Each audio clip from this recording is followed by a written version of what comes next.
Man, being injected with venom looks really unpleasant, doesn't it? That's just... Yeah. Also, are those muscles exposed by the ripping skin? Oh, well, Hail Hydra! I mean, Cobra. Sorry. Wait, Hail Cobra? Did this suddenly switch over to G.I. Joe and I just missed it? Yes, I know Cobra is actually a thing in DC. It's just amusing to me. Played by the Mummy, apparently, which I'm totally down with. So, near as I can tell, this appears to be like one of the earlier showcasings of Venom. Obviously, Venom is already a thing because they mentioned this place has been supplying Venom, but they still don't really seem to know a lot about it. So, I don't know. Whatever. So, this is a big recon sneaking mission. Okay, I'm with that. I like how they showcase how several of them have powers that are uniquely disposed towards that, and one of them has none. In fact, there's this bit where Superboy just kind of comes down, Kong, super heavy. Didn't need anything. Yep. No capes, no tights. No offense. I gotta be honest, if I had superpowers, I'd probably go the same way. Just kind of a preference thing. Anyways, I don't know about you guys, I don't think I'd want the heavy along with the covert mission, you know? I mean, I'd want him there, but as backup for when things go wrong, because of course things are going to go wrong. And I bring that up as well because maybe the intent was to teach him covert? I mean, he was very useful in the mission, so it's not like that didn't work. I don't know. And of course now Megan is all infatuated with Superboy, which, I mean, okay, I get it. I don't blame her, but come on, tone it back a little bit. Guys, we have a team of teenagers. Heaven help us. The hormone master is going to show up and just be like overwhelmed. He will actually lose the fight because he's going to lose to their hormones. Anyways, so then I have a note here in my notes, and it says, "Oh my God!" All caps, Wally. Really? All right, this is a sneaking mission, and then right in the middle of the group. This is probably the first scene I've seen in this series so far that has made me think, okay, this is a cartoon. Come on, Wally. Not that Robin's helping. Why don't you just follow my lead? There's actually something that Calder flat out says later on, which is, well, it's a really nice point. You're used to working with Batman, and you are so in sync with him because you've worked with him for so long that you don't need to say anything. You just do it, and it works. That's how a proper team should work. But this is a new team. They don't work that way. And I do like the fact that Robin was able to recognize and be like, yeah, no, I'm obviously not the leader for this. You are, Kaldor. So the character I associate most with, and probably would most be in this situation, is now the character who's in charge. I swear I'm not planning this.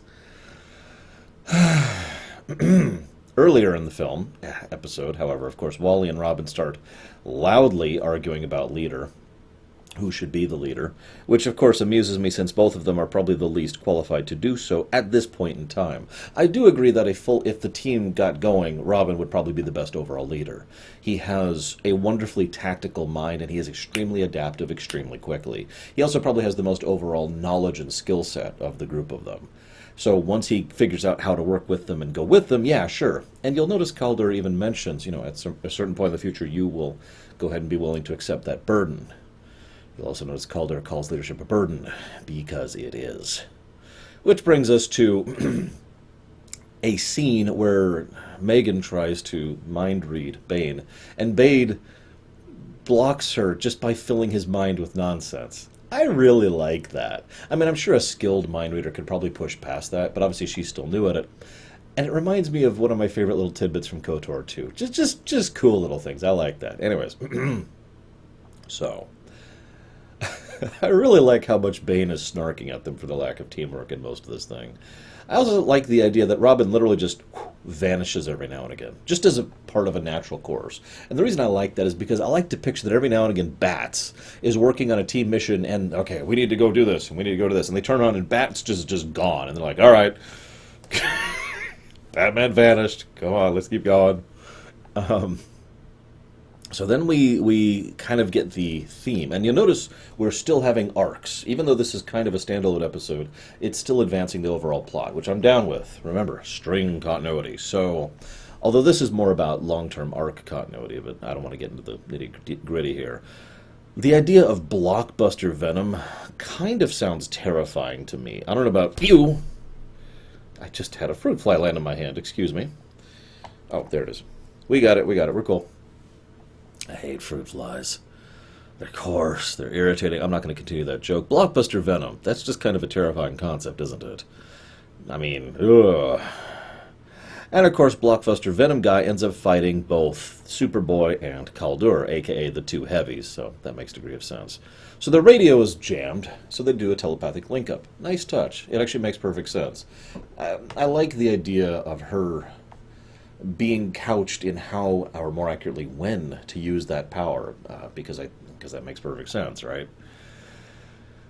So this is when Kaldur has his wonderful scene with Robin where he explains everything that I already explained to you. It's a good scene. I love it. It's probably my favorite scene of the bit.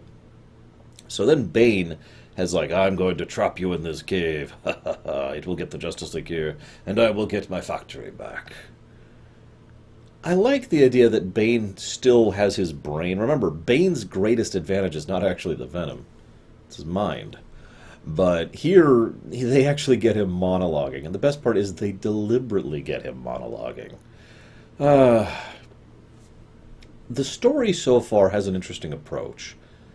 Most of the villains they've been fighting are actually pretty low tier, relatively speaking. You know, Bane, Sportsmaster, Cobra. We had Blockbuster earlier. We had Mecha Guy, Mr. Twister, right? So far, they're fighting stuff that's more at their level. Of course they are, because of the fact that they're, you know, they're not supposed to be fighting the big dogs. Eventually, what I predict will happen is eventually this will lead up to them fighting the big dogs and actually becoming larger scale once they earn up to it, which, funnily enough, is actually the same relative story arc Rebels followed, now that I think on it. But the relevant point is this makes sense in-universe and out. In-universe, it makes sense because the enemy group, the Light, whatever the heck that is obviously doing the same general thing that the Justice League is. We've got these targets on our chest for a reason.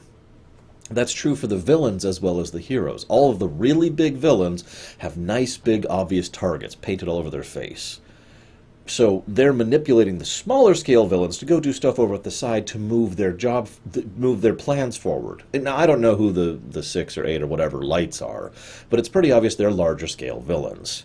I would be astonished if Luthor was not on the squad, for example. Just name one example right off the top of my head. So they're obviously moving the smaller pieces around to escape notice as they're moving towards some other larger scale plot. And it makes sense it makes sense in universe because of that. It makes sense out of universe because you don't want to start off your level 1 D&D campaign fighting elder vampires, right? No, of course not. You want to start them with something low scale that it makes a degree of sense that they could contest. And as they get stronger and better, developing that skill that I mentioned in the last episode, we can get to more interesting, or that's the wrong way to put that, more deadly, more terrifying, more powerful opponents. We'll see if they actually continue this next time.